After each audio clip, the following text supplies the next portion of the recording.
இருக்கான்னு கூட உன் பிள்ளைய பார்க்க முடியாது. 4 நாள் கழிச்சு எங்கேயாவது குணமா கிடப்போம். துண்டு துண்டா வெட்டிடுவேன். உனக்கு தான் முக்கியம், எனக்கு முக்கியமே இல்லை.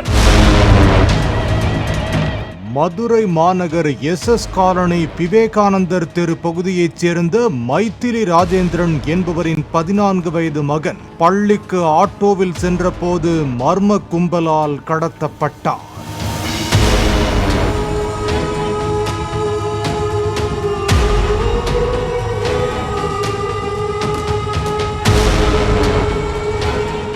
$2 கோடி கொடுக்காவிட்டால் சிறுவனை கொலை செய்து விடுவதாக கடத்தல்காரன் மிரட்டல் விடுத்ததாக போலீசில் புகார் அளிக்கப்பட்டது.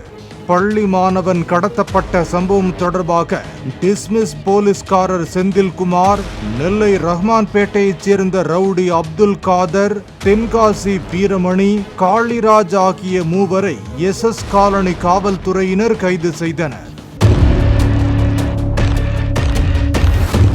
பணம் கொடுக்கல் வாங்கல் தகராறில் கடத்தல் சம்பவத்துக்கு கூலிப்படையை ஏவியதாக ரவுடி ஹைகோர்ட் மகாராஜா, அவரது காதலியும் IAS அதிகாரியின் முன்னாள் மனைவியுமான சூர்யா என்பவரை போலீசார் தேடி வந்தனர். இருவரும் பெங்களூருவில் பதுங்கியிருப்பதாக கிடைத்த தகவலின் பேரில் தீவிர தேடுதல் வேட்டை நடத்தினர். அங்கிருந்து அவர்கள் இருவரும் போலீஸ் பிடியில் சிக்காமல் தப்பிச் சென்ற நிலையில் இருவரையும் போலீசார் வலைவீசி தேடி வந்தனர். இந்த நிலையில் ரவுடி ஹைகோர்ட் மகாராஜாவின் காதலி சூர்யா குஜராத்தில் தூக்கிட்டு தற்கொலை செய்து கொண்டதாக அவரது பெற்றோர் போலீசாரிடம் தகவல் தெரிவித்துள்ளனர்.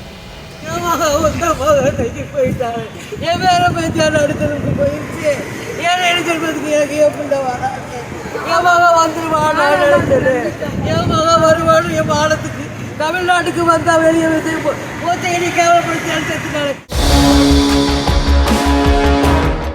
இதையடுத்து சூர்யாவின் மரணத்தின் பின்னணி குறித்து விசாரிக்க தனிப்படை போலீசார் குஜராத்துக்கு விரைந்துள்ளனர்.